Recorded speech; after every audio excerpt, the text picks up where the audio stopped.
Internal அது அந்த கோனிஃபரஸ்ல இருந்து நம்ம பாத்துடலாங்க. அந்த பைனஸ் ஸ்டார்ட் பண்றோமா, இதெல்லாம் பார்த்துட்டோம் இல்ல, பைனஸ் தான் ஸ்டார்ட் பண்ணணுமா? ஓ ஓகே ரைட். சரி ரைட், பைனஸ் எடுத்துக்கங்க. இதுல நான் உங்களுக்கு இதுல இருந்து சொல்லிடுறேன் நானு, அப்படியே கவனிங்க. சரி, பைனஸ் பொறுத்த வரைக்கும் நமக்கு வந்து பாத்தீங்க அப்படின்னா ஆக்சுவலா கோனிஃபர் ஆப்சிடாவுக்கு கீழே வரக்கூடியது. இதுல வந்து நமக்கு இதான் பைனஸ் ட்ரீ. இதைத்தான் நம்ம என்ன சொல்லுவோம் அப்படின்னா மேல் பகுதி கிரவுன், கிரீடம் போன்ற அமைப்பு அப்படின்னு சொல்லுவோம். இதுல வந்து ரஃப் அண்ட் ஸ்கேலி பார்க் வந்து அவுட்டர் பார்ட்ல பாக்குறதுக்கு வந்து பாத்தீங்கன்னா ஒரு ஆஞ்சியோஸ்பம் ட்ரீ மாதிரி என்ன பண்ணும் அப்படின்னா அரேஞ்ச் ஆயிருக்கும். இதுல பொறுத்த வரைக்கும் என்ன கேரக்டர் இருக்கும் அப்படின்னா மோனோசியஸ் அப்படின்னு சொல்லக்கூடிய கேரக்டர் இருக்கும். சரிங்களா, ஆண் பெண் இது வந்து பாத்தீங்க அப்படின்னா உங்களுக்கு வந்து ஒரே இதுல அரேஞ்ச் ஆயிருக்கிற மாதிரி வந்து இந்த கேரக்டர் என்ன பண்ணும் அப்படின்னா இருக்கும். இதுல வந்து நமக்கு போலன் கோன், மேல் கோனும் இருக்கும், ஃபீமேல் கோனும் ரெண்டுமே என்ன பண்ணும் அப்படின்னா இருக்கும். சீட் கோன்ஸ் அதே மாதிரி போலன் கிரைன்ஸ் நீடில் பேஸ் பண்ணி ஆல்ரெடி நமக்கு என்ன பண்ணிருக்காங்க அப்படின்னா பிஆர்டி எக்ஸாம்ல வந்து 2013 கொஸ்டின் கேட்டிருக்காங்க. சரிங்களா, அப்ப அதனால நீடில் பேஸ் பண்ணி என்ன பண்ணலாம் அப்படின்னா கேட்கலாம். எத்தனை நீடில் இருக்கு, 1 இருக்கு அப்படின்னா மோனோபைலா, 2 இருக்குன்னா என்ன, 3 இருக்குன்னா என்ன, அதை பேஸ் பண்ணி என்ன பண்ணிருக்காங்க அப்படின்னா கொஸ்டின் கேட்டிருக்காங்க. அப்புறம் இந்த விங்டு போலன் கிரைன்ஸ் அப்படின்னு சொல்லக்கூடியது இந்த இறகு உடைய அப்படின்னு சொல்லக்கூடிய மகரந்தம், இது வந்து பைனஸோடைய ஒரு முக்கியமான கேரக்டர். அதே மாதிரி இந்த கிளீவேஜ் பாலிஎம்பிரியோனிக் அப்படின்னு சொல்லக்கூடியது வந்து பைனஸோட முக்கியமான ஒரு கேரக்டர். அதுக்கப்புறம் ரெசின் கேனால் அப்படின்னு சொல்லக்கூடியது வந்து நமக்கு இந்த பைனஸோடைய ஒரு முக்கியமான கேரக்டர். வேற என்ன பைனஸ்ல முக்கியமான கேரக்டர் இருக்கு அப்படின்னா பைனஸ் தாவரத்தை பொறுத்த வரைக்கும் ஜுராசிக் காலகட்டத்துல வந்து பயங்கர டாமினண்டா இருக்கு. அதனாலதான் இதை நம்ம என்ன சொல்லுவோம் அப்படின்னா ஃபாதர் ஆஃப் ஃபாரஸ்ட் அப்படின்னு சொல்லுவோம். அதுக்கப்புறம் பைனஸ் தாவரங்கள்ல இன்னொரு முக்கியமான கேரக்டர் சல்பர் ஷவர் அப்படின்னு சொல்லக்கூடியது. சரிங்களா, சல்பர் பொழிவு அல்லது கந்தக பொழிவு அப்படின்னு சொல்லுவாங்க. இந்த மேல்லாம் என்ன பண்ணும் அப்படின்னா அப்படியே மெச்சூர் ஆயிட்டு அப்படியே வெள்ளை கலர்ல அப்படியே பனி மாதிரி என்ன பண்ணும் அப்படின்னா இந்த ஏப்ரல் மே அந்த மந்த்ல வந்து பாத்தீங்க அப்படின்னா அப்படியே காடு ஃபுல்லா என்ன பண்ணும் அப்படின்னா பாக்குறதுக்கு வெள்ளை பனி கொட்டன மாதிரி என்ன பண்ணும் அப்படின்னா அப்படியே பரவும். அதை பாக்குறதுக்கு எப்படி இருக்கும் அப்படின்னா இந்த சல்பர் சவர் அப்படின்னு சொல்லக்கூடியது ஏப்ரல் மே மாசத்துல வந்து பாத்தீங்கன்னா இது கேரக்டர் நடக்கும். சரிங்களா, அதே மாதிரி சைசாயா அந்த செக்வாயாஸ் அந்த பிளான்ட்லாம் ஜைஜாண்டியா அப்படின்னு சொல்லக்கூடியது, இதுல 4000 வருஷம் கூட வாழக்கூடிய இந்த தாவரங்கள். இதெல்லாமே நம்ம எதுல பார்க்கலாம் அப்படின்னா இந்த கோனிஃபர் ஆப்சிடா இருக்கக்கூடிய தாவரங்கள்ல வந்து நம்மளால பார்க்க முடியும். சரிங்களா, அதே மாதிரி லார்ஜஸ்ட் ட்ரீ இந்த வேர்ல்டு அப்படின்னா இந்த செக்வாயா அப்படின்னு சொல்லக்கூடிய இந்த மாதிரி மரங்கள் எல்லாமே இதுல நம்ம என்ன பண்ணலாம் அப்படின்னா இல்ல பார்க்கலாம். சரி, பைனஸ் பொறுத்த வரைக்கும் முக்கியமா எங்க அதிகமா காணப்படுது அப்படின்னா வடை அரைக்கோளத்துல வந்து பாத்தீங்க அப்படின்னா அதிகமா காணப்படுது.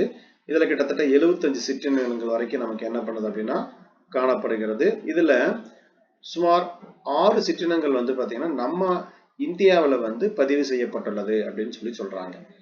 சரிங்களா, இதோடைய அந்த எங்கெங்க அதிகமா பரவி இருக்கு இதெல்லாம் நான் உங்களுக்கு ஏற்கனவே நான் கொஞ்சம் சொல்லியிருப்பேன்னு நினைக்கிறேன். அதனால இதை மட்டும் என்ன பண்ணுங்க அப்படின்னா கொஞ்சம் பார்த்து வச்சுக்கோங்க. அடுத்து எக்ஸ்டர்னல் அப்படின்னு பார்க்கும்போது இது வந்து ஒரு முழு வளர்ச்சி அடைந்த பைனஸ் செடி அப்படின்னு சொல்றதை விட ஒரு பைனஸ் மரம் அப்படின்னு சொல்லலாம். தொடர்ச்சியான பரந்த கிளைகளை உருவாக்கும் இது வந்து ஒரு பெரிய மரங்கள். இது ஒவ்வொன்றும் என்ன பண்ணும் அப்படின்னா ஒவ்வொரு ஆண்டும் ஒரு கிளை சுருள் வந்து நமக்கு உருவாகிறது. இதோட வேறுபாடு பேஸ் பண்ணி நான் உங்களுக்கு அந்த டேபிள் தமிழ் அந்த இங்கிலீஷ் ரெண்டுலுமே அனுப்பி விட்டுருப்பேன். அதை என்ன பண்ணுங்க அப்படின்னா பார்த்து வச்சுங்க. ஏன்னா அதை பேஸ் பண்ணி நான் உங்களுக்கு சொல்லியிருப்பேன் ஏற்கனவே ஒரு 4-5 கொஸ்டின்ஸ் கேட்டிருக்காங்க அப்படின்னு சொல்லிட்டு. சில சமயங்களில் இளம் மற்றும் வீரியமான மரங்களில் ஒரே ஆண்டில் 2 கிளை சுருள்கள் வந்து நமக்கு என்ன பண்ணலாம் அப்படின்னா உருவாகலாம் அப்படின்னு சொல்லி நமக்கு இருக்கு. அதே மாதிரி ஒவ்வொரு ஆண்டும் செதில் இலைகளின் இடுக்குகளில் இந்த சுருள்கள் நமக்கு என்ன பண்ணுது அப்படின்னா உருவாகிறது.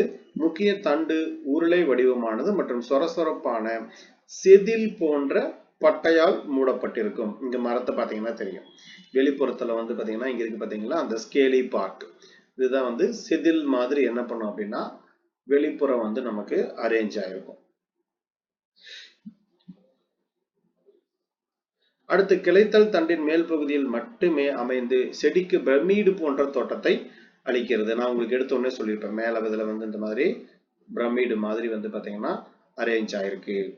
கிளைகள் வந்து பாத்தீங்கன்னா இரு வடிவத்தன்மை கொண்டவை, நீண்ட தளிர்கள் மற்றும் குள்ளத்தளிர்கள். ஏன்னா இது ரெண்டுமே உங்களுக்கு நான் டிஃபரன்சியேஷன் சொல்லியிருப்பேன். Long branch, dwarf branches base பண்ணி உங்களுக்கு ஏற்கனவே நான் உங்களுக்கு டிஃபரன்சியேஷன் பேஸ் பண்ணி அனுப்பியிருக்கேன். நம்ம ஆப்லயே இருக்கு. அதே மாதிரி நான் உங்களுக்கு வந்து அதை பிடிஎஃபாகவும் நான் அனுப்பியிருக்கேன். அதை என்ன பண்ணுங்க அப்படின்னா ஒன்னா அதை எழுதிக்குங்க, இல்லைன்னா அந்த 3 பேஜஸ் இருக்குது இல்லையா, அதை நீங்க பிரிண்ட் அவுட் போட்டு கையில அந்த இடத்துல வந்து பாத்தீங்கன்னா ஆட் பண்ணிக்கிட்டாலும் சரி. இந்த தளிர்கள் வந்து பாத்தீங்கன்னா வரம்பற்ற வளர்ச்சி தளிர்கள், அதே மாதிரி நமக்கு வந்து வரம்பு வரையறுக்கப்பட்ட வளர்ச்சி தளிர்கள், இந்த மாதிரி நம்ம என்ன சொல்றோம் அப்படின்னா சொல்றோம்.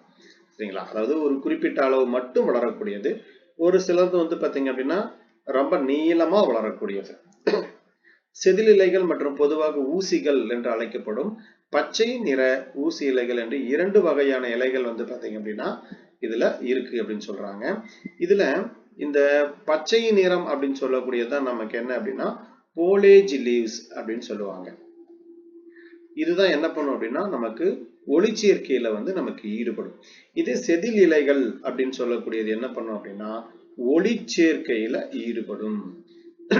குள்ளத்தளிர்கள் அல்லது குறைந்த வளர்ச்சி கொண்ட தளிர்கள் இலைகளை தாங்குகின்றன. அதே சமயம் நீண்ட தளிர்கள் அல்லது வரம்பற்ற வளர்ச்சி கொண்ட தளிர்கள் வந்து செதில் இலைகளை தாங்குகின்றன அப்படின்னு சொல்றாங்க. இதை பேஸ் பண்ணி எல்லாமே கொஞ்சம் பார்த்திருப்போம், அதனால இதை பார்த்து வச்சுக்கோங்க.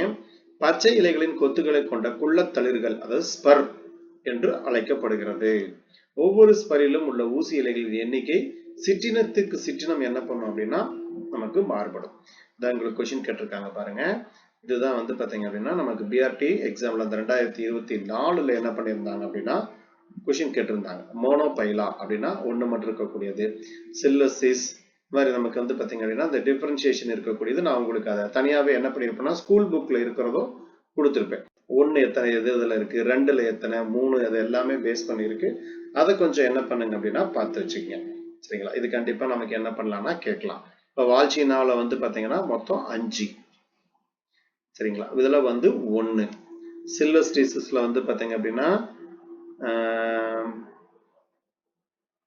இதுல ஓர் இலைன்னு ஈர் இலைன்னு வரும். இந்த இடத்துல 2 இருக்கும். சில்லசிஸ் இந்த இடத்துல 2ன்னு போட்டுங்க, 2 இருக்கும். இது ராக்ஸ்பர்ஜி, ஜியார்டினா, பீன்சுலரிஸ்ல வந்து பாத்தீங்கன்னா மொத்தம் 3 இருக்கும். இங்கிலீஷ்ல எப்படி இருக்கு? இங்க 2 இருக்குங்களா 1 இருக்குங்களா? ஏன்னா சில்வசிஸ் பைனசிஸ் 2 தான் வரும். பைபோலியேட் இருக்கு. தமிழ்ல தான் தப்பா எச்சாட் இருக்கு. தமிழ்ல 2 போட்டுங்க. இந்த இடத்துல தமிழ்ல இருக்கிறவங்க மட்டும் இந்த இடத்துல 2ன்னு போட்டுக்குங்க. அதனால இதை பார்த்து வச்சுங்க. இந்த ஏரியா ஏற்கனவே கொஸ்டின் கேட்ட ஏரியா. அடுத்து பைன் ஃபாரஸ்ட் அதாவது பைன் மரங்களை பொறுத்த வரைக்கும் என்ன அமைப்பு அப்படின்னா ஆணி வேரை கொண்டுள்ளன. ஆணி வேர் நீளமானது மற்றும் வலுவான பக்கவாட்டு வேர்களை கொண்டுள்ளது. பூக்கள் ஒரு பால் மலர் கொண்டவை, அதாவது ஆண் மற்றும் பெண் கூம்புகள் ஸ்ட்ரோபைலை ஒரே தாவரத்தில் காணப்படுகின்றன. ஆண் பூக்கள் வந்து பாத்தீங்கன்னா பூங்கத்து போன்ற கொம்புகள் இடத்தில் இருந்தாலும் நிமிர்ந்த நிலையில் இருக்கும். அவை அச்சில் சுருள் வடிவில் அமைந்திருக்கும் மெல்லிய பூவடி செதில்களின் அடுக்குகளில் காணப்படுகிறது அப்படின்னு சொல்றாங்க. பெண் கூம்புகள் பொறுத்த வரைக்கும் நடப்பு ஆண்டின் தளிர் நுனியில் தனித்தனியாகவோ அல்லது ஜோடியாகவோ அல்லது என்ன பண்ணலாம் அப்படின்னா அதாவது வட்டமாகவோ நமக்கு என்ன பண்ணலாம் அப்படின்னா காணப்படலாம் அப்படின்னு சொல்றாங்க. ஏன்னா பைனஸை பொறுத்த வரைக்கும் பெண் கூம்புகள் அப்படிங்கிற அமைப்பை நம்மளால பார்க்க முடியும். ஆனா சைக்கஸ்ல என்ன கிடையாது அப்படின்னா இந்த பெண் கூம்புகள் அப்படிங்கிற அமைப்பு பார்க்க முடியாது. ஒரே ஒரு மைய மரத்தாலான அச்சை கொண்டிருக்கும். அதன் மீது 2 தொகுதி செதில்கள் சுருள் வடிவில் அமைந்திருக்கும். பெண் கூம்புகள் பொதுவாக ஆண் கூம்புகளை கொண்டிராத தளிர்களில் காணப்படுகின்றன.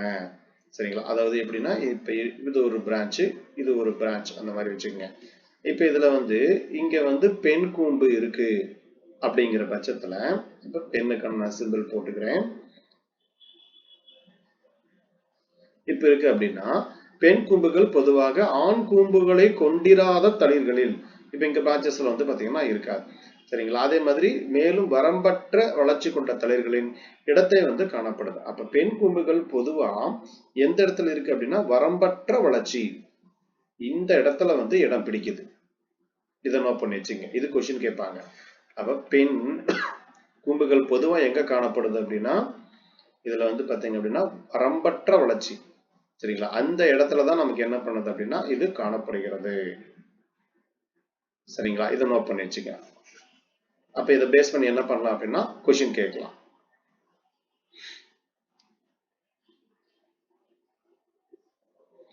இதுதான் வந்து பாத்தீங்க அப்படின்னா உங்களுக்கு இந்த யூனிஃபோலியேட், மோனோபைலா, பைஃபோலியேட், சில்வஸ்டிஸ் பின்சாரி, அதே மாதிரி வந்து ட்ரைபோலியேட்டு, ராக்ஸ்பெர்சி, ஜியார்டினா, இன்சுலரிஸ், பென்டா அப்படின்னா வால்சியானா. சரிங்களா, அந்த மாதிரி என்ன பண்ணுங்க அப்படின்னா நினைப்பு வச்சுங்க. இப்போ யூனிபோலியேட்னா ஒன்னே ஒன்னு இருக்கு, அப்ப மோனோ, இதை நினைப்பு வச்சுக்கலாம். பைபோலியேட் அப்படின்னா சில்வஸ்டிஸ். சரிங்களா, இப்ப எப்படி நினைப்பு வச்சுக்கலாம் அப்படின்னா, நம்ம வீட்டுல வந்து 2 குழந்தைங்க இருக்குது அப்படின்னா 2 குழந்தைங்களும் என்ன பண்ணுது அப்படின்னா ஒரு சில்வர் ஸ்பூன்ல சாப்பிடுது, அந்த மாதிரி அதை நினைப்பு வச்சுக்கோங்க. ட்ரைபோலியேட், ட்ரைனா 3, சரிங்களா, இதுல வந்து ராக்ஸ்பெர்ஜி, ஜியார்டினா, அதே மாதிரி இன்சுலரிஸ், இந்த மாதிரி 3 இருக்கு. இது 2-3 தடவை என்ன பண்ணுங்கன்னா எழுதி பார்த்தா ஈஸியா என்ன பண்ணிக்கலாம்னா தெரிஞ்சுக்கலாம். பென்டானா 5, சரிங்களா. இப்போ வால் அப்படின்னா வந்து சுவர் அப்படின்னு வச்சுக்கிட்டோம் அப்படின்னாலும் ஒரு 5 சுவர் இருக்கு, அந்த மாதிரி ஏதாவது என்ன பண்ணுங்கன்னா நான் புரிச்சுங்க. அப்ப இது உங்களுக்கு வந்து மறக்காது. ஏதாவது இந்த இடத்துல வந்து ஒரு ஈஸியா ஐடியா பண்ற மாதிரி என்ன பண்ணுங்க அப்படின்னா நோட் பண்ணி வச்சுங்க. ஏன்னா இது ஏற்கனவே கேட்ட கொஸ்டின் அப்படிங்கிறதுனால மேட்ச் த ஃபாலோயிங்ல ஏதாவது கேட்கலாம். அடுத்து இன்டர்னல் மார்பாலஜி, அனாட்டமி. ரூட்டை பொறுத்த வரைக்கும் நமக்கு பாருங்க, இதுதான் வேர். வேர் பொறுத்த வரைக்கும் நமக்கு வந்து மையத்துல என்ன இருக்கு அப்படின்னா பித்து அப்படின்னு சொல்லக்கூடியது இருக்கு. Epiblema, cortex, endodermis, pericycle, phloem, metaxylem, protoxylem, resin canal. ஏன்னா பைனஸ் தாவரத்தை பொறுத்த வரைக்கும் ரெசின் கேனால் அப்படிங்கிறது முக்கியமான ஒண்ணு. ஓகேங்களா, இதுல எது ஃபர்ஸ்ட் அப்படின்னா ஆக்சுவலா வந்து வெளிப்புறத்துல வந்து நமக்கு புரோட்டோசைலம் இருக்கும், மெட்டாசைலம் வந்து மையத்துல இருக்கும். மையப்பகுதியில் இருக்கிறதா நமக்கு என்ன அப்படின்னா மெட்டாசைலம் அப்படின்னு சொல்லக்கூடியது. இங்க ஸ்ட்ரக்சர் கொடுத்துருக்காங்க பாருங்க. அப்ப வெளிப்புறத்துல இங்க இருக்கக்கூடியது பெரிசைக்கிள் அப்படின்னு சொல்லக்கூடிய பார்ட். சரிங்களா, அப்ப கார்டெக்ஸ் பொறுத்த வரைக்கும் நம்ம பொதுவா என்ன காணப்படும் அப்படின்னா பேரங்கைமாட்டஸ் செல். ஏன்னா வாட்டரை வந்து நமக்கு இந்த கண்டக்ட் பண்ணி கொண்டு போகக்கூடியது. அப்ப உள்ளுக்குள்ள இந்த இடத்துல இந்த மாதிரி ரூட் ஹேர்ஸ் இருக்கு அப்படின்னா அப்ப இது வழியா தான் நமக்கு என்ன பண்ணும், வாட்டர் வந்து பாத்தீங்கன்னா எண்டோடெர்மிஸை வந்து ரீச் ஆகும். அதுக்கப்புறம் பெரிசைக்கிளுக்கு வரும், அப்புறம் வாஸ்குலர் பண்டலுக்கு என்ன பண்ணுனா வரும், கடைசியா பித்துக்கு வந்து என்ன பண்ணும் அப்படின்னா சேரும். இதுதான் வந்து இதோடைய ஸ்ட்ரக்சர். இப்ப வேறு உள்ளமைப்பை பொறுத்த வரைக்கும் இருவித்திலை தாவர மாதிரி தான் என்ன இருக்கு அப்படின்னா அரேஞ்ச் ஆயிருக்கு. குறுக்கு வெற்று தோற்றத்தில் வேரானது ஒரு செல் மூடிகளை கொண்ட இது என்ன பண்ண அப்படின்னா ஒரு மை படலத்தை வந்து காட்டுகிறது. அதாவது முடி போன்ற ஒரு படலம், சரிங்களா, அது வந்து பாத்தீங்கன்னா அப்படின்னா முடி போன்ற ஒரு படலத்தை காட்டுகிறது. வேர் முடிகள், அது இங்க இருக்கிறீங்களா இந்த மாதிரி ஹேர்ஸ், ரூட் ஹேர்ஸ் சொல்லக்கூடியது. வேர் முடிகள் இளம் வேர்களிலும் வேர் நுனிகளிலும் மட்டுமே காணப்படுகிறது. இளம் வேர்களில் புற வளர்பூஞ்சையான மைக்கோரைசா காணப்படுகிறது. இதை நினைப்பு வச்சுங்க. நமக்கு எப்படி நம்ம சைக்கஸ்ல வந்து நம்ம நாஸ்டாக் இருக்கு அப்படின்னு பார்த்தோமோ அதே மாதிரி நமக்கு பைனஸ்ல என்ன இருக்கு அப்படின்னா இந்த மைக்கோரைசா காணப்படுகிறது. இது எதுக்கு யூஸ் ஆகுது அப்படின்னா நைட்ரஜனை பிக்ஸ் பண்ணக்கூடிய ஒரு பூஞ்சை. சைக்கஸ்ல இருக்கக்கூடியது ப்ளூ கிரீன் ஆல்கே, இங்க இருக்கக்கூடியது ஒரு பூஞ்சை. சரிங்களா, பார்த்து வச்சுங்க, இந்த மாதிரி கேட்பாங்க, கன்ஃபியூஸ் ஆயிடக்கூடாது.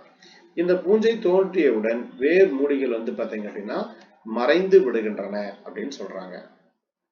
அடுத்து பிலிபரஸ் லேயர், சற்று கீழே 4 முதல் 5 அடுக்குகள் கொண்ட மெல்லிய சுவருடைய பாரன்கைமா செல்களாலான ஒரு அகன்ற புரணி நமக்கு அமைந்துள்ளது. இங்க இருக்கு பாருங்க, இந்த கார்டெக்ஸ் பகுதி, இதைத்தான் நம்ம என்ன சொல்லுவோம் அப்படின்னா புரணி அப்படின்னு சொல்றோம். இது என்ன சொல்றாங்க, பொதுவா 4 அல்லது 5 அடுக்கா நமக்கு என்ன பண்ணலாம் அப்படின்னா இருக்கலாம் அப்படின்னு சொல்றாங்க. புரணியின் மிக உள் அடுக்கு டானின் கொண்ட பழுப்பு நிற சுபரைஸ் அல்லது சுபரின், இந்த இடத்துல எழுதிங்க சுபரின்.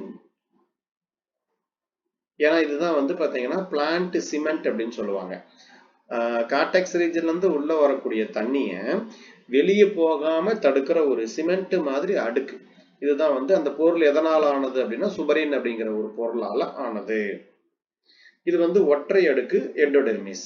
அப்ப எண்டோடெர்மிஸ் பொறுத்த வரைக்கும் innermost layer of the cortex இங்க இருக்கு பாருங்க. இதுதான் வந்து எண்டோடெர்மிஸ். சரிங்களா? அப்ப இதுக்குள்ளதான் என்ன பண்ணும் அப்படின்னா வாட்டர் வந்து உள்ள என்ட்ரி ஆகணும். இந்த மாதிரி என்ன பண்ணும் அப்படின்னா பேரல் ஷேப்டு செல்ஸ் மாதிரி இது அரேஞ்ச் ஆயிருக்கும். எண்டோடெர்மிஸ்க்கு சற்று கீழே டானின் அதே மாதிரி ஸ்டார்ச் துகள்களை கொண்ட பல அடுக்கு பெரிசைக்கிள் உள்ளது. பெரிசைக்கிள் இரண்டாவது அடுக்கில் இருந்து பக்கவாட்டு வேர்கள் உருவாகிறது. பெரிசைக்கிளின் வெளிப்புற அடுக்கு செரிமான பை உருவாவதற்கு உதவுகிறது. இது பக்கவாட்டு வேர்கள் புறணியை துளைத்து வெளிப்புறமாக ஊடுருவ வழிவகுக்கிறது. சரிங்களா? ஏன்னா லேட்ரல் ரூட் அப்படின்னாலே பொதுவா நமக்கு வந்து பெரிசைக்கிள் தான் நமக்கு உருவாகும்.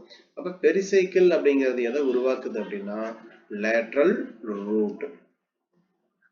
பக்க வேர்களை உருவாக்குவது எது அப்படின்னா இந்த பெரிசைக்கிள் தான் பக்க வேர்களை உருவாக்கும்.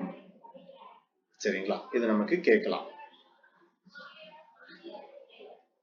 அடுத்து ஸ்டீலின் மையத்தில் 2 முதல் 6 அதாவது 2 to 6 Y வடிவ சைலம் கற்றைகளும் அவற்றின் மாறி மாறி அதே எண்ணிக்கையிலான புளோயம் கற்றைகளும் காணப்படுகிறது. இங்க பாத்தீங்கன்னா தெரியுதுங்களா சேப்பு என்ன வடிவத்தில் நமக்கு இருக்கு அப்படின்னா இங்க இருக்கு பாருங்க. இதுதான் வந்து Y ஷேப். இந்த மாதிரி வந்து நமக்கு இருக்கும் அப்படின்னு சொல்றாங்க. என்ன ஷேப்ல இருக்கும் அப்படின்னா Y ஷேப்ல அரேஞ்ச் ஆயிருக்கும். இதை நோட் பண்ணி வச்சுக்கோங்க.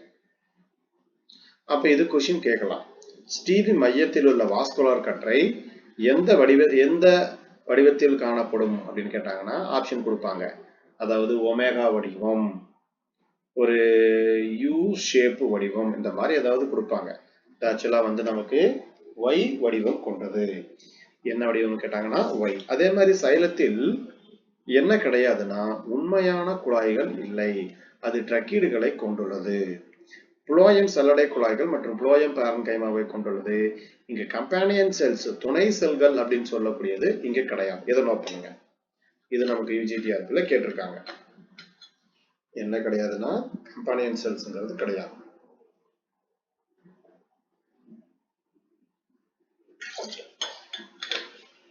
பக்கத்துல வேணா இங்கிலீஷ்ல என்ன பண்ணுங்கன்னா எழுதி வச்சுங்க.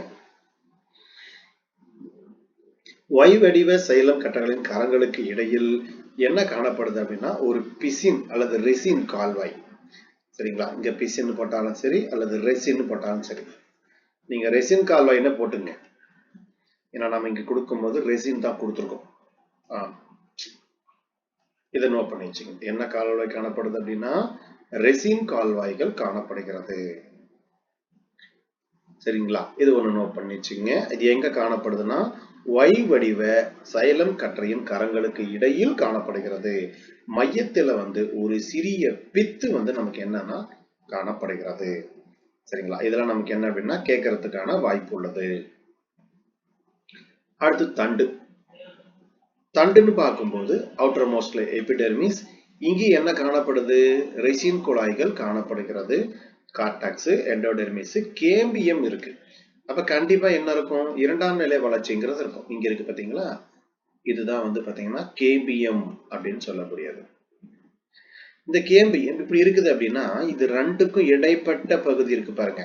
இந்த பகுதி தான் நம்ம என்ன சொல்லுவோம் அப்படின்னா மெடுலரி கதிர்கள் அப்படின்னு சொல்லக்கூடியது. இங்க கொடுத்துருக்காங்க, இப்படி வச்சுக்கோங்க. இப்ப இது ஒரு வாஸ்குலார் கற்றை, இப்படி வச்சுக்கோங்க. டோட்டலா இது ஒரு வாஸ்குலார் கற்றை, இது ஒரு வாஸ்குலார் கற்றை. ரெண்டுக்கும் இடைப்பட்ட பகுதியில கேம்பியம் இருக்கும். இந்த எழுத்துக்கு பேரு தான் மெடுலரி கதிர்கள். இது நாம வந்து டைகாட் தாவரத்திலையும் பார்க்கலாம். இதுக்கு என்ன பேரு அப்படின்னா மெடுலரி கதிர்கள். பைனஸ் தண்டின் உள் அமைப்பு 22 தாவரத்தின் உள் அமைப்பு வந்து பாத்தீங்க அப்படின்னா இதைத்தான் பேஸ் பண்ணி டயக்ராம் கேட்பாங்க. அதே மாதிரி இங்க டேனின் செல் ஒரு முக்கியமான பண்புங்க. இந்த டேனின் செல் வந்து நம்ம தண்டுல தான் பார்க்க முடியும். வேர் பகுதியில வந்து என்ன இருக்காதுன்னா ரெசின் கனால் இருக்கும். ஆனா இந்த டேனின் அப்படிங்கிற செல் வந்து இருக்காது. ஏன்னா அது ஒரு முக்கியமான ஒரு பொருள். இளம் தண்டில் ஓரளவு அலை போன்ற வடிவத்தை நமக்கு என்ன அப்படின்னா கொண்டுள்ளது அப்படின்னு சொல்றாங்க. ஒரு ஒற்றை அடுக்கு கியூட்டிகுலாரை செய்யப்பட்ட புறத்தோல் சூழப்பட்டுள்ளது. அதே மாதிரி புறத்தோலுக்கு சற்று கீழே லிக்னின் அதாவது ஸ்க்ளெரன்கைமா செல்களை கொண்ட ஹைப்போடெர்மிஸ். அப்ப இங்க இருக்கு பாத்தீங்களா, எபிடெர்மிஸ்க்கு கீழ் இருக்கக்கூடிய இந்த அடுக்குக்கு என்ன பேர் அப்படின்னா இந்த இடத்துல எழுதிங்க ஹைப்போடெர்மிஸ்.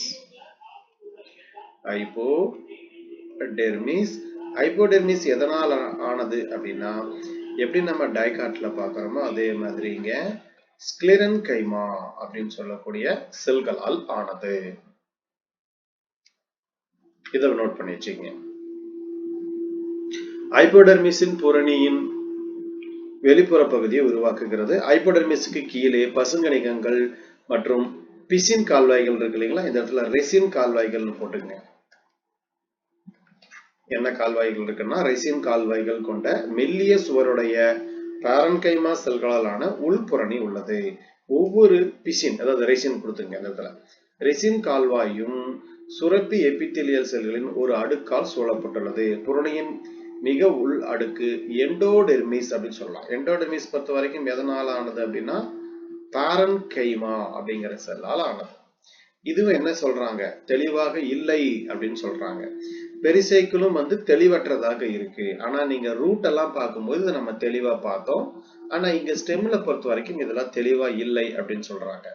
வாஸ்குலர் கற்றைகள் இணைந்து பக்கவாட்டிலும் திறந்து அமைந்து குறுக்கு வெட்டு தோற்றத்துல என்ன பண்ணுதுன்னா ஒரு வளையத்தை உருவாக்குகிறது.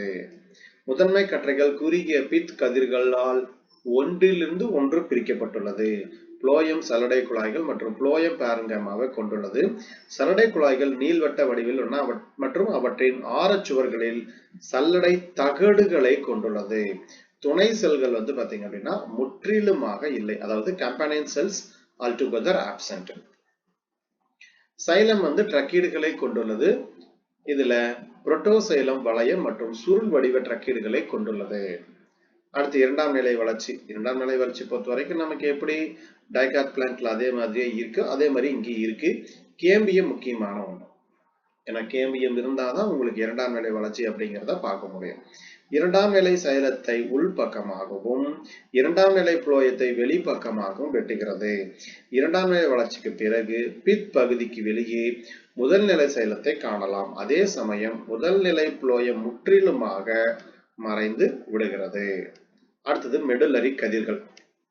நான் உங்களுக்கு சொன்னேன் இல்லையா, இப்படி ஒரு வாஸ்குலர் பண்டல் இருக்கு, இப்படி ஒரு வாஸ்குலர் பண்டல் அப்படின்னா இதுக்கு ரெண்டுக்கும் நடுவில் இருக்கக்கூடியதா மெடுலரி கதிர்கள் அப்படின்னு சொல்லக்கூடியது. பல இடங்களில் இரண்டாம் நிலை சைலம் மற்றும் இரண்டாம் நிலை புளோயம் மண்டலங்களாக இரண்டாம் நிலை பித்து கதிர்களால் உருவாக்கப்படுகிறது. எங்கிருந்து உருவாகுதுன்னா பித்து, ஏன்னா மையத்துலதான் பித்து அப்படிங்கிறது இருக்கும். இந்த வாஸ்குலர் கதிர்கள் அசல் முதன்மை கதிர்களுக்கு பதிலாக கேம்பியம் செல்களிலிருந்து நமக்கு என்ன பண்ணது அப்படின்னா உருவாகுது அப்படின்னு சொல்றாங்க. இந்த கதிர்கள் பொதுவாக என்ன அப்படின்னா ஒற்றை வரிசை கொண்டவை.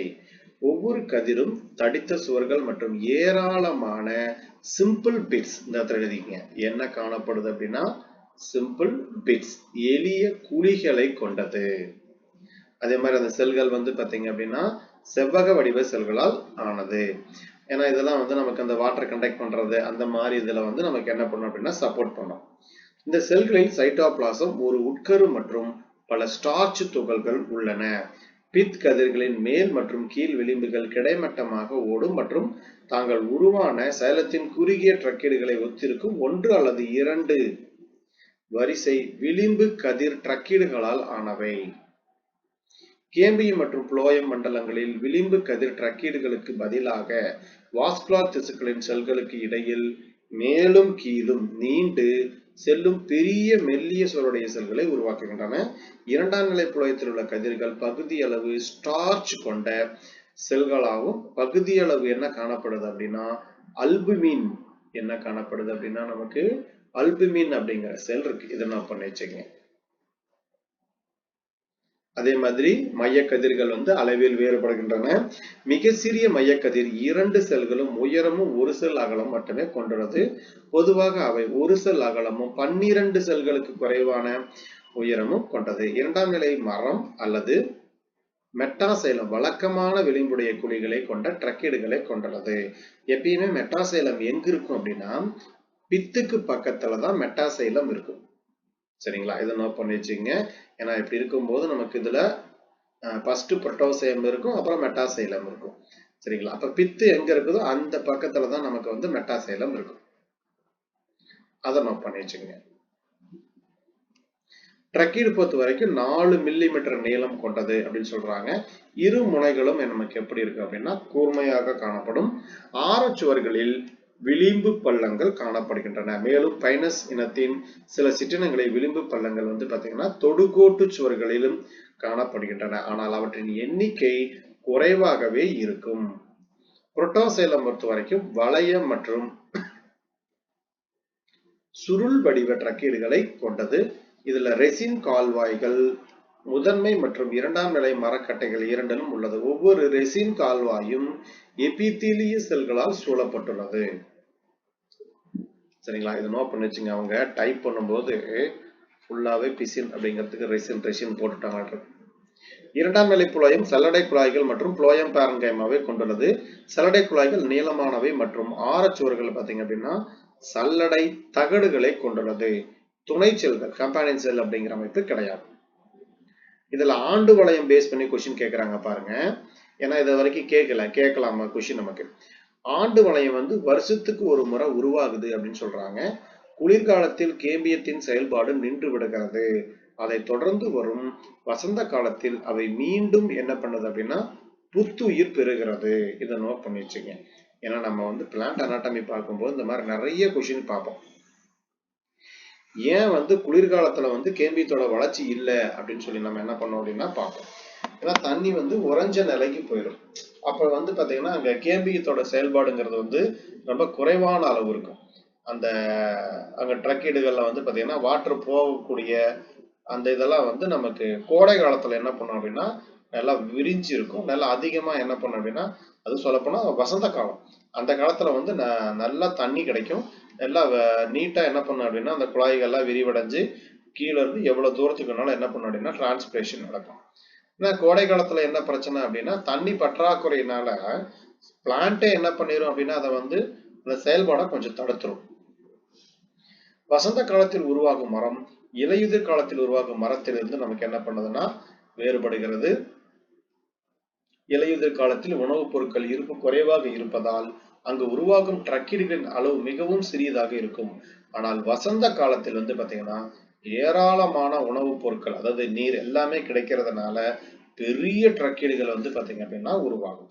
அப்ப எந்த ஆண்டு வளையம் வந்து பாத்தீங்கன்னா நல்ல தெளிவா தெரியும் அப்படின்னா வசந்த காலத்துல உருவாகக்கூடியது நமக்கு என்ன பண்ணுனா தெளிவா தெரியும். அப்ப ஆண்டு வளையத்தை வச்சு நம்ம என்ன பண்ணலாம்னா ஒரு மரத்தோட வயதை வந்து நம்ம கண்டுபிடிச்சிக்கலாம். அப்ப நம்ம ஆண்டு வளையங்களை பற்றி படிக்கக்கூடிய படிப்பு பேர் என்னன்னு கேட்பாங்க. இதுக்கு பேரு டென்ட்ரோக்ரோனாலஜி அப்படின்னு சொல்லுவாங்க. இதை நோட் பண்ணி வச்சுக்கோங்க. DENDRO டென்ட்ரோ, கரெக்டா? டென்ட்ரோக்ரோனாலஜி CHRONOLOGY டென்ட்ரோக்ரோனாலஜி ஆண்டு வளையத்தை பத்தி என்ன பண்ணா படிக்கக்கூடியது. இலையுதிர் ட்ரக்கீடுகளின் சுவர்கள் வசந்த கால ட்ரக்கீடுகளின் சுவர்களை விட என்ன பண்ணும் அப்படின்னா தடிமனாக காணப்படும். ஏன்னா வசந்த காலத்தை விட வந்து பாத்தீங்கன்னா எப்படின்னா கொஞ்சம் கடினமா தான் இருக்கும் அப்படின்னு சொல்றாங்க. ஏன்னா நமக்கு இலையுதிர் காலத்தும் போது என்ன பண்ணோம்னா நீரை சேமிக்கிறதுக்காக தான் அது என்ன பண்ணுது இந்த இலைய பூரா கொட்டுது. அப்படிங்கும் போது இந்த ட்ரக்கீடுகள்ல வந்து பாத்தீங்க அப்படின்னா இந்த டிரான்ஸ்பிரேஷன் அப்படின்னு சொல்லக்கூடியது ரொம்ப ரொம்ப குறைவான அளவு தான் நடக்கும். பைனஸ் தண்டில் உள்ள மரம் அடர்த்தியாகவும் திரளாகவும் இருப்பதால் அது பிக்னோசைலிக் ட்ரீ. இது நோட் பண்ணிச்சுங்க. இது எனக்கு ஏற்கனவே கேட்ட கொஸ்டின். நினைமா இந்த கொஸ்டின் வந்து 2021 நினைக்கிறேன். அந்த பிஜிடிஆர்பி எக்ஸாம்ல கொஸ்டின் கேட்டிருந்தாங்க. கார்கேம்பியம் அல்லது பெல்லோஜன் மெரிஸ்டமேட்டிக் அடுக்கு மேற்பரப்பிற்கு அருகில் உள்ள வெளிப்புறணி பகுதியில் உருவாகிறது. இந்த மெரிஸ்டமேட்டிக் அடுக்கு உட்புறமாக கூடுதல் புறணி செல்களை பெல்லோடோம் என்ன சொல்றோம்னா பெல்லோடோம் வெட்டி வெளிப்புறமாக நமக்கு என்ன பண்ணுது அப்படின்னா உருவாக்குறது. ஏன்னா இது எல்லாமே நம்ம அந்த பிளான்ட் அனாட்டமி பார்க்கும்போது நம்ம அதை டீப்பாவே பார்த்துக்குவோம். அதனால இங்க நோட் பண்ணி வச்சுங்க. பெல்லோடோம், பெரிடோம், இது எல்லாமே நம்ம அப்ப பார்ப்போம். சரிங்களா? இப்ப இங்க என்ன அப்படின்னா பெல்லோடோம் அப்படின்னு சொல்லக்கூடியது எதை உருவாக்குதுன்னா மெரிஸ்டமேட்டிக் அடுக்கு உட்புறமாக கூடுதல் புறணி செல்களை, இந்த கார்க் நீர் புகாத பட்டையை உருவாக்குகிறது மற்றும் தண்டு மற்றும் பிற மென்மையான திசுக்களை அதிகப்படியான ஆவியாதல் மற்றும் சேதத்திலிருந்து பாதுகாக்கிறது. பைனஸ் மரத்தில் ஒவ்வொரு முதன்மை வாஸ்குலார் கற்றைக்கும் எதிரே உள்ள புறணி பகுதியில் என்ன காணப்படுதுன்னா ரெசின் கால்வாய்கள் காணப்படுகிறது. இந்த ரெசின் கால்வாய்கள் மூலம் புளோயம் மற்றும் புறணி முழுவதும் ஒன்றோடு ஒன்று இணைக்கப்பட்ட ஒரு அமைப்பை உருவாக்குகிறது. இதை பார்த்துக்கங்க. ஒவ்வொரு கால்வாயும் டர்பன்டைனை சுரக்கும் சுரப்பி எபித்தீலியல் செல்களின் ஒரு அடுக்கால் சூழப்பட்டுள்ளது. எதன் அப்படின்னா எபித்தீலியல் செல்கள். இதை நான் பண்ணிச்சுங்க. பூஞ்சைகள் அல்லது பாக்டீரியாக்கள் ஏற்படும் காயங்களை ஆற்றுவதில் எது யூஸ் ஆகுதுன்னா இந்த டர்பன்டைன் அப்படின்னு சொல்லக்கூடியது ஒரு கிருமி நாசினியாக செயல்படுகிறது. காற்றில் படும்போது டர்பன்டைன் என்ன பண்ணுது அப்படின்னா ஆக்சிஜனேற்றம் அடைந்து ஒரு திடமான ரெசின் நமக்கு என்ன பண்ணுது அப்படின்னா கிடைக்கும். இதுதான் வந்து எக்கனாமிக்கலா வேல்யூவான ஒரு பொருள். புதிய பட்டை மாற்றப்படும் வரை இந்த திடமான ரெசின் வந்து பாத்தீங்க அப்படின்னா என்ன பண்ணுது அப்படின்னா காயத்தை மூடி இருக்கும். நீங்க முருங்கை மரத்தெல்லாம் பாத்தீங்கன்னா தெரியும், வெளியில வந்து இந்த மாதிரி கூந்து மாதிரி வருது இல்லைங்களா? இப்ப இது எல்லாமே என்ன அப்படின்னா ஒரு பூச்சி அரிக்கும் போதோ அல்லது ஏதாவது மரத்துல வெட்டுப்படும் போதோ இந்த மாதிரி வந்து என்ன பண்ணும் அப்படின்னா ஒரு ரெசின் மாதிரி சுரந்து அந்த காயத்துக்குள்ள மற்ற பாக்டீரியா வைரஸ் எல்லாம் உள்ள வராம தடுக்கக்கூடியது. சில சமயங்களில் எபித்தீலியல் செல்கள் பெரிதாகி என்ன சொல்றாங்க டைலோசிஸ்கள் அப்படின்னு சொல்றாங்க. ஏன்னா நம்ம பிளான்ட் அனாட்டமியில பார்த்திருப்போம். அந்த டைலோசிஸ்கள் அப்படின்னு சொல்லக்கூடியது என்ன அப்படின்னா இப்ப இந்த மாதிரி இருக்கு அப்படின்னா இப்ப இந்த மரத்துல வந்து ஏதோ ஒரு பிரச்சனை பாக்டீரியா வைரஸ் ஏதாவது உள்ள என்ட்ரி ஆயிடுச்சு அப்படின்னா இங்க இருக்கக்கூடிய பாரன்கைமா செல் என்ன பண்ணும் அப்படின்னா இப்படி பலூன் மாதிரி வளர்ந்து இந்த இடத்துல அடைச்சிடும். அடைக்கும் போது என்ன ஆகும் அப்படின்னா இங்க வந்து உள்ளுக்குள்ள இங்க வந்து எந்த ஒரு டிரான்ஸ்போர்ட்டுமே நடக்காது. சரிங்களா? இப்படி பலூன் மாதிரி ஒரு வளர்ச்சி இது எதனால ஆனதுன்னா ஏற்கனவே கொஸ்டின் கேட்டிருக்காங்க. 2011 பிஜி எக்ஸாம்ல ஒரு கொஸ்டின் கேட்டிருந்தாங்க. என்ன அப்படின்னா இந்த டைலோசிஸ்கள் அப்படின்னு சொல்லக்கூடிய செல்கள் வந்து எந்த வகையான செல்கள் அப்படின்னு கேட்டிருந்தாங்க. பாரன்கைமாவா, கோலன்கைமாவா, ஸ்க்ளெரன்கைமாவா அப்படின்னு சொல்லிட்டு. ஆக்சுவலா இது வந்து பாரன்கைமா அப்படின்னு சொல்லக்கூடிய ஒரு செல்கள். இந்த பலூன் போன்ற வளர்ச்சி இது எதுக்காக அப்படின்னா மற்ற மைக்ரோப்ஸ் எதுவும் உள்ள வந்துடக்கூடாது அப்படிங்கிறதுக்காக வந்து இது வந்து உருவாகுது.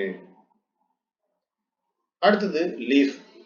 லீஃப் பொறுத்த வரைக்கும் பாருங்க எபிடெர்மிஸ், மீசோஃபில், புளோயம், இங்கேயும் பாருங்க ரெசின் கேனால் இருக்கு. சைலம், சன்கன் ஸ்டொமேட்டா இதை நோட் பண்ணி வச்சுங்க. புதைந்த ஸ்டொமேட்டாக்கள் காணப்படுகிறது. அப்ப புதைந்த ஸ்டொமேட்டாக்கள் இருக்கு அப்படின்னா ஒரு பெரும்பாலும் இந்த சன்கன் ஸ்டொமேட்டா இருக்கக்கூடியது நம்ம என்ன சொல்லுவோம்னா ஜீரோபைட்டிக் கேரக்டர்னு சொல்லுவோம். ஏன் ஜீரோபைட்டிக் அப்படின்னா அதாவது தண்ணி கிடைக்கக்கூடிய தண்ணியை வந்து தக்க வைக்கக்கூடிய ஒரு கேரக்டர் தான் நம்ம இந்த சன்கன் ஸ்டொமேட்டா சொல்லுவோம். அதாவது புதைந்த காப் செல்கள். தமிழ் எக்ஸாக்டா சொல்லணும் அப்படின்னா புதைந்த காப்பு செல்கள். சரி, இதனால என்ன பயன் அப்படின்னு கேட்டாங்கன்னா இதை பொறுத்த வரைக்கும் ஆக்சுவலா இந்த புதைந்த காப்பு செல்கள் சொல்லக்கூடியது நீராவி போக்கை கட்டுப்படுத்தக்கூடியது. எதை கட்டுப்படுத்தும் அப்படின்னா நீராவி போக்கை கட்டுப்படுத்தும். பொதுவாக வறட்சி நில தாவரங்கள்ல வந்து இது காணப்படுகிறது. இப்ப பயனஸ் என்ன சொல்றாங்க இது வந்து வறண்ட நிலத்தாவர வகையை சார்ந்தது அப்படின்னு சொல்றாங்க. இலையின் முழு அமைப்பும் குறைந்த வெப்பநிலை மற்றும் நீர் பற்றாக்குறையை தாங்கும் வகையில் இது தக அமைத்து கொள்ள செய்கிறது. குறுக்குவெட்டு தோற்றத்தில் ஊசி இலையின் வடிவம் குள்ளத்தண்டில் ஸ்பர் அப்படின்னு சொல்லக்கூடியது உள்ள ஊசி இலையின் எண்ணிக்கையை பொறுத்தது. மோனோபைலா, அதே மாதிரி நமக்கு வந்து சில்வஸ்டிஸ், இந்த ராக்ஸ்பர்ஜி இதெல்லாம் பார்த்து வச்சுங்க. ஏன்னா இதெல்லாம் நம்ம ஏற்கனவே பார்த்ததுதான்.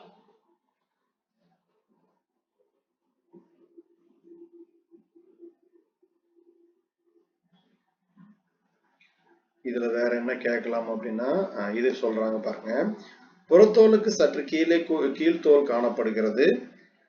இது 1 அல்லது 2 அடுக்கு ஸ்க்லெரன்கைமா செல்களால் ஆனது. அதாவது ஹைப்போடெர்மிஸ்.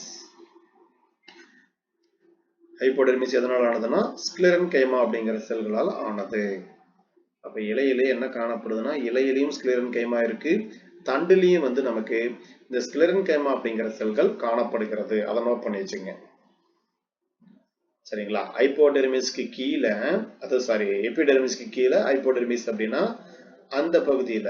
ஆக்சுவலா நம்ம இங்க வந்து ஹைப்போடெர்மிஸ் விட நீங்க இப்படியே நினைப்பு வச்சுங்க. கீழ்த்தோல் உள்ளது, அதாவது நமக்கு வந்து ஹைப்போடெர்மிஸ் உள்ளது, அது 1 அல்லது 2 அடுக்கு ஸ்க்லெரன்கைமா செல்களை வந்து நமக்கு இருக்கு அப்படிங்கறத சொல்றாங்க. ஸ்க்லெரன்கைமா எங்கெங்க இருக்குன்னு பார்த்து வச்சுங்க. சரிங்களா? ஸ்டெம்ல இருக்கு, லீஃப்ல இருக்கு. அதே மாதிரி ஒவ்வொரு இலைத்துளைக்கும் கீழே உள்ள காற்று இடைவெளிகளால் ஹைப்போடெர்மிஸ் தடை செய்யப்படுகிறது. பேரன்கைமா மீசோபியல், பாலிசைட் மற்றும் ஸ்பாஞ்சி திசுக்களாக வேறுபடுத்தப்படவில்லை. சரிங்களா? அப்ப நம்ம டைகாட்டு மாதிரியா தான் நமக்கு. ஏன்னா இங்க இருக்கக்கூடிய இலையில வந்து பாத்தீங்கன்னா அப்பர் அண்ட் லோயர் இந்த மாதிரி வேறுபாடெல்லாம் வந்து பாத்தீங்கன்னா நம்ம டைகாட்ல வந்து பார்க்க முடியாது. மோனோகாட்ல நமக்கு என்ன பண்ணும் அப்படின்னா, நமக்கு ஒரு நிமிஷம், ஆக்சுவலா இப்படி எழுதிங்க தனியா. மோனோகாட் அப்படின்னா நாட் டிஃபரன்ஷியேட்டட், அதாவது நமக்கு வந்து இந்த பாரன்கைமா, ஸ்பாஞ்சி டிஷ்யூ இந்த மாதிரி நம்மளால வேறுபாடை கரெக்டா கண்டறிய முடியாது. இந்த இடத்துல எழுதிங்க. மோனோகாட்னா பேரன்கைமா, அதே மாதிரி ஸ்பாஞ்சி, இந்த மீசோபில் செல்ல வந்து பாலிசைட் மற்றும் ஸ்பாஞ்சி, இது வேறுபட்டு இருந்துச்சு அப்படின்னா டைகாட்டு. சரிங்களா? இது வேறுபடவில்லைன்னா மோனோகாட்டு. இதே டைகாட்னா நம்ம என்ன பண்ணலாம் அப்படின்னா, இங்க பாலிசைட் பாரன்கைமா, ஸ்பாஞ்சிஸ் பாரன்கைமா நம்ம என்ன பண்ணலாம், நமக்கு இந்த இடத்துல தனியா வேறுபடுத்தி காட்டலாம். அப்ப டைகாட்ல வேறுபடுத்தலாம், மோனோகாட்ல வேறுபடுத்த முடியாது. ரெண்டுமே என்ன பண்ணணும், ஸ்கேட்டர்ட் த்ரூஅவுட் த பாடி அப்படின்னு சொல்லுவாங்க. உடலை முழுவதும் என்ன பண்ணணும், இது வந்து சிதறி காணப்படும். டீச்சர்ஸ் இது புரியுதா? இது திரும்ப சொல்லணுமா? இது புரியுதான்னு பாருங்க. இந்த இடத்துல எழுதி வைங்க. மோனோகாட்டுக்கும் டைகாட்டுக்கும் உள்ள வித்தியாசம். ஏதாவது டவுட் இருக்குங்களா? அப்ப இது ஓகே, புரியுதுங்க? Okay, right. இதை நோட் பண்ணி வச்சுங்க. அப்ப ஏதாவது டவுட் இருந்தாலும் கேளுங்க. உருவித்தலை தாவரம்னா பாலிசைட் பாரன்கைமா, ஸ்பாஞ்சிஸ் பாரன்கைமாவை நம்மளால வேறுபடுத்த முடியாது. இருவித்தலை தாவரமா இருந்தா நம்மளால என்ன பண்ண முடியும், பாலிசைட் பாரன்கைமா, ஸ்பாஞ்சிஸ் பாரன்கைமாங்கிறத நம்மளால வேறுபடுத்த முடியும். ஏன்னா பாலிசைட் பாரன்கைமாங்கிறது மேல் பகுதியில காணப்படும். இப்ப இலை இப்படி இருக்குன்னா இந்த இலையோட மேல் பகுதி நம்ம பார்க்கும்போது சைனிங்கா இருக்கும். அதுதான் வந்து பாலிசைட் பாரன்கைமா. இங்க வரிசையா வந்து சிலிண்டர் மாதிரி என்ன பண்ணும் அப்படின்னா இங்க குளோரோஃபில் எல்லாமே அடுக்கி வச்சிருப்பான், அந்த பசங்க அடிக்க மாட்டான். ஸ்பாஞ்சிங்கிறது கீழே இருக்கும். இது எதுக்கு அப்படின்னா கேஸ் எக்ஸ்சேஞ்ச், வாயு பரிமாற்றத்துக்கு முக்கியமான ஒண்ணு. ஆனா இங்க என்ன சொல்றாங்க, இது வேறுபடுத்தப்படவில்லை. அப்ப இதோட கேரக்டர் எந்த கேரக்டருக்கு வருங்க, மோனோகாட்டோட கேரக்டர் வருமா, டைகாட்டோட கேரக்டர் வருங்களா? சொல்லுங்க பார்க்கலாம். கப்பா வெரி குட். அப் மோனோகாட். அப்ப ஜிம்னோஸ்போம் தாவரத்துடைய, அதுவும் பைனஸ் தாவரத்தோட இலை வந்து பாத்தீங்க அப்படின்னா எந்த தாவரத்தோடைய இலையோட ஒத்து போகுது அப்படிங்கிற மாதிரி கேட்டாங்கன்னா மோனோகாட் தாவரத்தோட இலையோட ஒத்து போகுது. சரிங்களா? நம்ம பாருங்க அந்த 2ஆம் நிலை வளர்ச்சி அதெல்லாம் டைகாட் தாவரத்தோட பார்த்தோம். இங்க இலையில மட்டும் யாரோட கேரக்டர் உள்ள வருதுன்னா மோனோகாட் தாவரத்தோட கேரக்டர் உள்ள வருது. இது இந்த மாதிரி ஒரு வேறுபாடுடைய ஒரு கேள்வி நமக்கு என்ன பண்ணலாம்னா கேட்கலாம். இது அதிக எண்ணிக்கையிலான குளோரோபிளாஸ்ட்கள் மற்றும் ஸ்டார்ச் துகள்கள் கொண்ட மெல்லிய சுவர்களுடைய செல்களால் ஆனது. இது மெல்லிய சுவர்களுடைய செல்களின் குழிகளுக்குள் நீட்டி கொண்டிருக்கும் செல்லுலோசின், இது ஆணி போன்ற உள்மடிப்புகள் உள்ளன. இந்த உள்மடிப்புகளின் இருப்பு இலையில் காற்று இடைவெளிகள் உருவாவதோடு தொடர்புடையதாக இருக்கலாம்.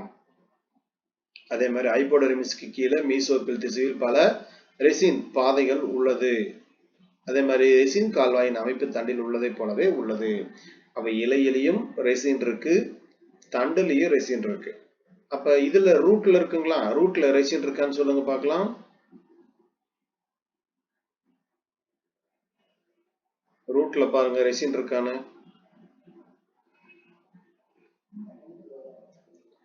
இலைய ரெசின் இருக்கு, இலையில ரெசின் இருக்கு, ரூட்லயும் இருக்கு. அப்ப எல்லா இடத்துலயுமே இருக்கு. அப்ப ரெசின் அப்படின்னு சொல்லக்கூடியது தண்டு, இலை, வேர் மூணுலயுமே நம்ம என்ன பண்ணலாம் அப்படின்னா ரெசின் அப்படிங்கிற அமைப்பை வந்து நம்ம பார்க்க முடியும். சரிங்களா? அதே மாதிரி நமக்கு எது எது கம்பேரிட்டிவாவும் படிச்சுக்கங்க. ஒரு சிலது வந்து பாத்தீங்கன்னா இங்க ஸ்டெம்ல இருக்கும், ஒரு சிலது லீஃப்ல இருக்காது. அதெல்லாம் கொஞ்சம் பாருங்க. இந்த டேனின் செல் பாருங்க. ஸ்டானின் செல்ஸ் அப்படிங்கறது நம்ம எங்க பார்த்தோம்னா தண்டுல மட்டும்தான் பார்த்தோம். எங்க கிடையாது, நமக்கு வேர்லயும் கிடையாது, இலையிலையும் கிடையாது. இங்க பாருங்க, நம்ம கேம்பியம் பார்க்கும்போது 2ஆம் நிலை வளர்ச்சி கொண்டது. இது டைகாட்டோட நம்ம கம்பேர் பண்றோம். இதே வந்து பாலிசைடு பாரன்கைமா, ஸ்பாஞ்சிஸ் பாரன்கைமா பார்க்கும்போது மோனோகாட்டோட நம்ம கம்பேர் பண்றோம். சரிங்களா? அதனால அந்த கம்பேரிட்டிவ் எல்லாம் படிச்சு வச்சுங்க. கொஸ்டின்ஸ் வந்து அந்த மாதிரி தான் என்ன பண்ணுவாங்க அப்படின்னா கேட்பாங்க, கம்பேரிட்டிவ் பேஸ் பண்ணி.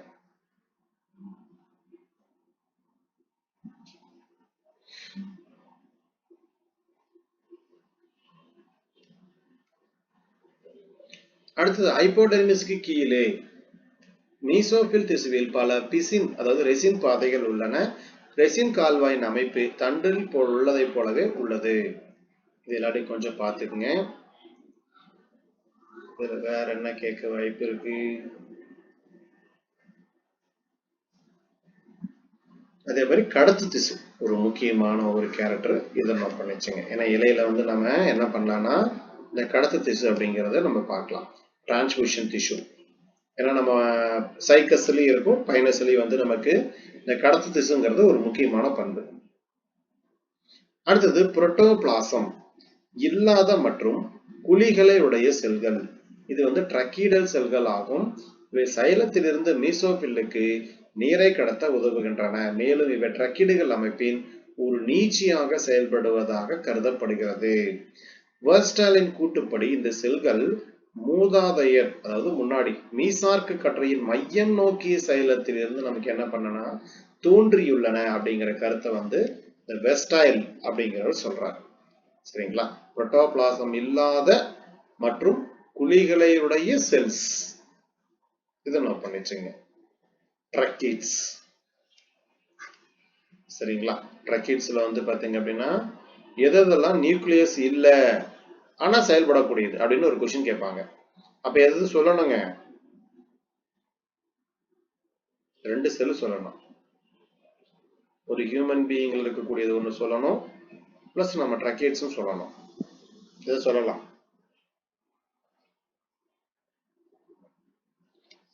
Any idea? ஆர்பிசி சொல்லுவோமா? ஆர்பிசி சொல்லலாமா? நோட் பண்ணிக்க. ஆர்பிசி, ட்ரக்கீட்ஸ் இதெல்லாம் வந்து பாத்தீங்கன்னா நியூக்ளியஸ் இல்லாதது, ஆனாலும் வந்து என்ன பண்ணுவது செயல்படக்கூடியதா நமக்கு என்ன பண்ணும் அப்படின்னா இருக்கும். அடுத்தது புரோட்டோபிளாசம் வந்து பாத்தீங்க அப்படின்னா உள்ள செல்கள். இதுல வந்து பாத்தீங்கன்னா குழிகள் அற்றவை. குழிகள் அற்றவைனா பிட்ஸ். இந்த பிட்ஸ் அப்படின்னு சொல்லக்கூடிய அமைப்பு இப்படி கொடுத்திருப்பாங்க டயக்ராமு. இதுல வந்து இங்க மாதிரி இருக்கும். இதுதான் வந்து நமக்கு பிட்ஸ் அப்படின்னு சொல்லக்கூடியது. இது அடுத்தடுத்து என்ன பண்ணும் அப்படின்னா ஒவ்வொரு அடுக்கா இந்த மாதிரி என்ன பண்ணும் அப்படின்னா ஸ்டெப் பை ஸ்டெப்பா மேல அடுக்கி வச்சுட்டு போற மாதிரி இருக்கும். இதெல்லாம் வந்து நமக்கு அந்த கடத்தக்கூடிய பணிகளுக்கு வந்து பயன்படுத்தக்கூடியது. இதுல பாருங்க, புரோட்டோபிளாசம் இல்லாத மற்றும் குழிகளை உடைய செல்கள். குழிகள் அப்படின்னா பிட்ஸ் அப்படின்னு சொல்லுவாங்க. புரோட்டோபிளாசம் உள்ள செல்கள் குழிகள் அற்றவை. அப்ப இங்க என்ன கிடையாதுன்னா பிட்ஸ் கிடையாது. இது என்ன வேலை செய்யுது?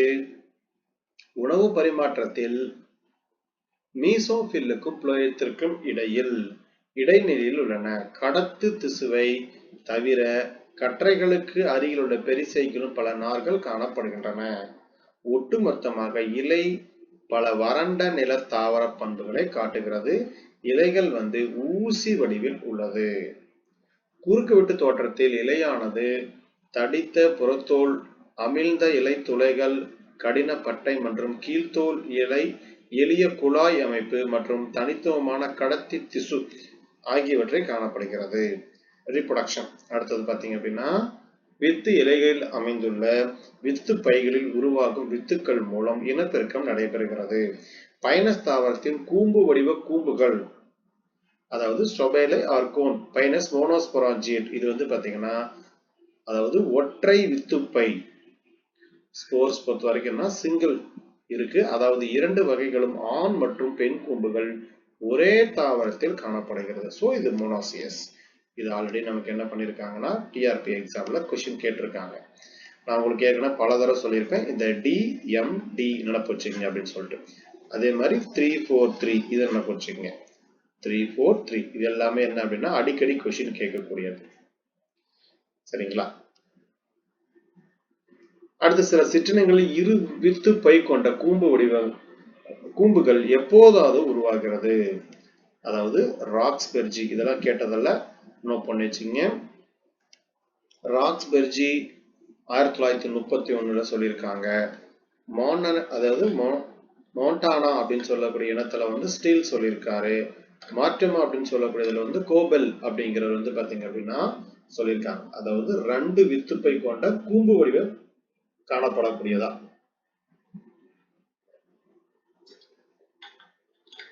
அப்ப 2 வித்துப்பைன்னு என்ன சொல்லுவோம்? பைஸ்பொராஞ்சியேட்னு சொல்லுவோமா? என்ன சொல்லலாங்க இங்கிலீஷ்ல இதுக்கு பேரு? ஸ்போர் ஷாக்கா அல்லது ஸ்பொராஞ்சியேட்டா?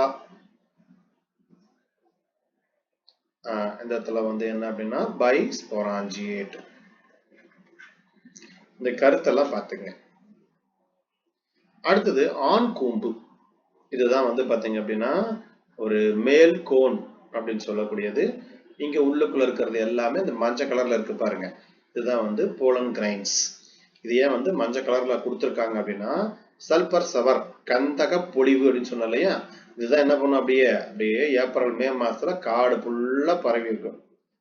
இங்க வந்து ஒரு உட்டு மாதிரி இருக்கக்கூடிய மரக்கட்டை மாதிரி இருக்கும் அந்த பகுதி, மைய பகுதி. இது சென்ட்ரல் ஆக்சிஸ். மைக்ரோஸ்போரோஃபில் இதெல்லாம் வந்து பாத்தீங்க அப்படின்னா இது மைக்ரோஸ்போரோஃபில் அப்படின்னு சொல்லக்கூடியது. இதுக்குள்ளதான் நிறைய என்ன பண்ணும் அப்படின்னா இந்த மைக்ரோஸ்போர் அப்படிங்கிறது இருக்கும்.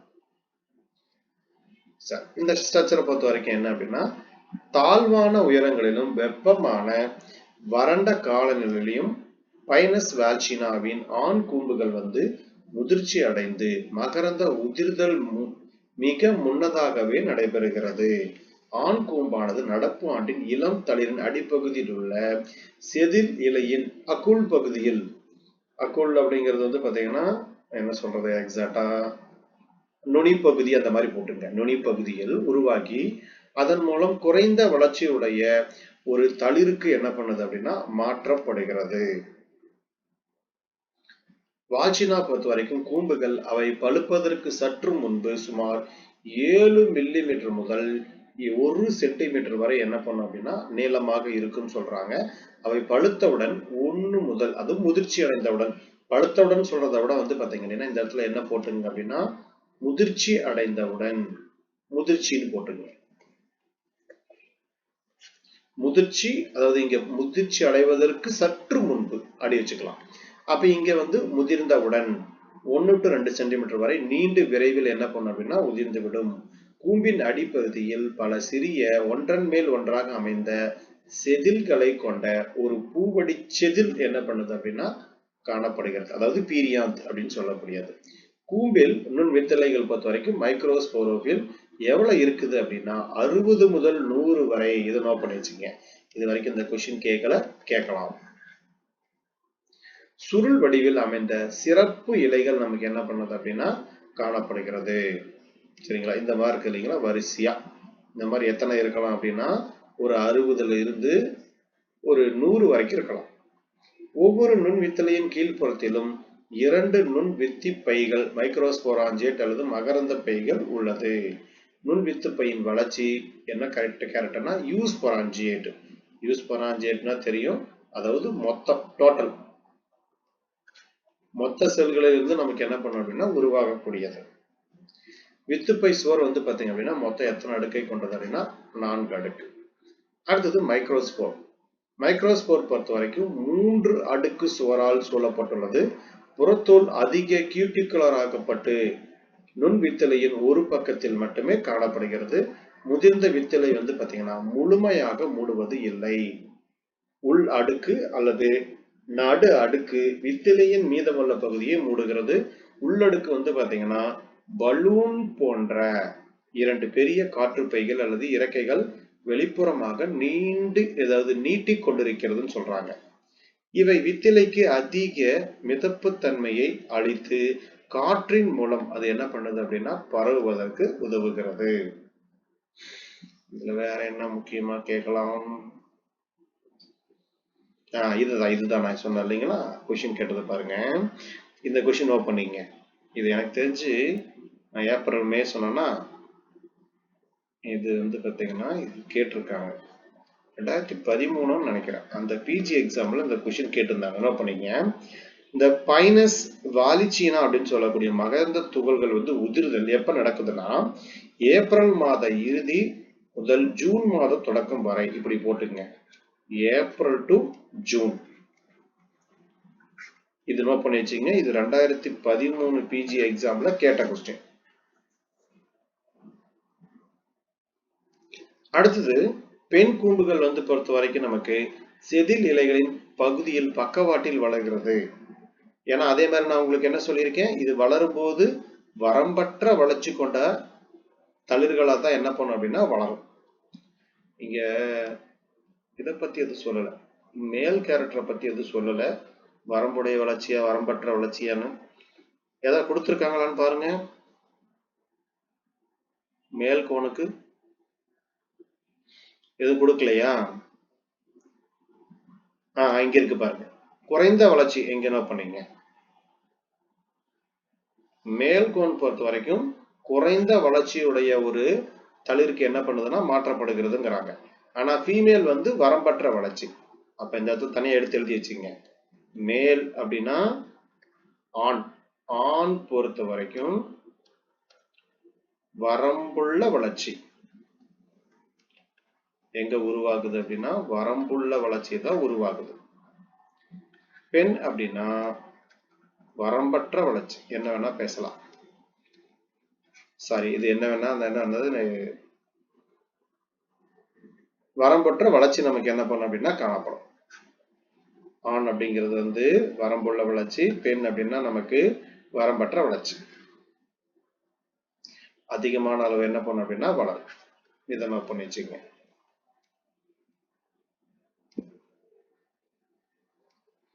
சரி, அடுத்தது இது நான் உங்களுக்கு ஒரு கோடுவேடுக்காக சொன்னேன், சரிங்களா? அதனால இதை நோட் பண்ணி வச்சுக்கோங்க. கண்டிப்பா அதை பேஸ் பண்ணி என்ன பண்ணலாம் அப்படின்னா கேட்டுக்கலாம், நம்ம கொஸ்டின் கேட்கலாம், சரிங்களா? அப்ப எப்படி நினைப்பு வச்சுக்கிறீங்க, ஒரு ஆண் அப்படின்னா நமக்கு ஒரு வரம்பு தான் பேச முடியும், அதுக்கு மேல என்ன பண்ண முடியாதுன்னா பேச முடியாது அப்படிங்கிற மாதிரி நினைப்பு வச்சுங்க. ஒரு பெண்ணுன்னா நமக்கு என்ன பண்ணலாம், எவ்வளவு வேணா பேசலாம். ஸோ வரம்பற்ற வளர்ச்சி அந்த மாதிரி ஏதாவது நினைப்பு வச்சுக்கோங்க. அப்ப அதை ஈஸியா என்ன பண்ணும் அப்படின்னா உங்களுக்கு வந்து இது ஈஸி அண்டர்ஸ்டாண்டிங் ஆகும். ரைட், அடுத்தது ஃபீமேல் பொறுத்த வரைக்கும் இங்க எப்ப உருவாச்சுன்னு கேட்பாங்க. ஒவ்வொரு இதுலயும் பாருங்க 1 முதல் 4 கூம்புகள் வரை இருக்கலாம். இது நடப்பச்சு 1 முதல் 4 கூம்புகள். இது கொஸ்டின் கேட்கலாம், அது வரைக்கும் கேட்டதில்ல. சேத்தின் கூற்றுப்படி பெண் கூம்புகள் ஜனவரி மாதத்தில் உருவாகி பிப்ரவரி மாதத்தில் இளம் பெண் தளிர்களின் முனையில் தென்படுகிறது. இப்ப சொல்லுங்க பார்க்கலாம், ஆண் எப்ப உருவாகுது, எந்த மாசம் டு எந்த மாசம்? தனியா எடுத்து எழுதுங்க பார்க்கலாம். ஆண் எப்ப உருவாகுது, பெண் எப்ப உருவாகுது? பெண் வந்து ஜனவரி மாசத்துல இருந்து பிப்ரவரி மாசம். ஜனவரி டு பிப்ரவரி. ஆன் சொல்லுங்கப்பா டீச்சர்ஸ். ஏப்ரல்ல இருந்து ஜூன் வரைக்கும். இதை நோட் பண்ணுங்கப்பா. கண்டிப்பா இந்த கொஸ்டின் எதிர்பார்க்கலாம். ஆன் அப்படின்னா ஏப்ரல் டு ஜூன், பென் அப்படின்னா ஜனவரி டு பிப்ரவரி. பென் வரம்புள்ள வளர்ச்சியா வரம்பற்ற வளர்ச்சிங்களா? பென் என்ன சொல்லணும்? அன்லிமிட்டெட், வரம்பற்ற வளர்ச்சி. ஆன் அப்படின்னா வரம்புள்ள வளர்ச்சி. இது நினைப்பு வச்சுக்கோங்க. அப்ப கண்டிப்பா இதுல என்ன பண்ணலாம் அப்படின்னா நம்ம ஒரு கொஸ்டின் எதிர்பார்க்கலாம். இதான் வந்து நமக்கு ஃபீமேல் கோன். இதுல வந்து இந்த ஓவில் ஸ்கேலு, பிராக்ட் ஸ்கேலு, சென்ட்ரல் ஆக்சிஸ், கண்டிப்பா இதுல வந்து நீங்க ஒரு கொஸ்டின் கேட்கலாம். ஓலிபர ஸ்கேலு, பிராக்ட் ஸ்கேல் பேஸ் பண்ணி என்ன பண்ணுவாங்கன்னா ஒரு கொஸ்டின் கண்டிப்பா கேட்பாங்க. சரி, இது வரைக்கும் இருக்கட்டும். நம்ம நெக்ஸ்ட் கிளாஸ்ல வந்து என்ன பண்ணலாம்னா இந்த ஃபீமேல் கோன்ல இருந்து நம்ம ஸ்டார்ட் பண்ணிடலாம். அதே மாதிரி டெஸ்ட்டுக்கான இன்னொரு கொஸ்டின் பேப்பர் நான் ரெடி பண்ணிட்டேன். உங்களுக்கு என்ன பண்ணிடுறேன் அப்படின்னா இன்னைக்கு நைட்டு நான் அனுப்பி விட்டுறேன். நாளைக்கு என்ன பண்ணிருங்க அப்படின்னா முடிச்சிருங்க. அது முடிச்சிட்டா நமக்கு என்னது வேற என்ன அடுத்த டெஸ்ட்டுக்கு ரெடி ஆயிருங்க. சரிங்களா? அதை முடிச்சா நமக்கு அடுத்த வாரத்துல, அதாவது வர சண்டே வந்து டெரிடோஃபைட் வந்து நம்ம ஃபுல் டெஸ்ட் எழுதிடலாம்.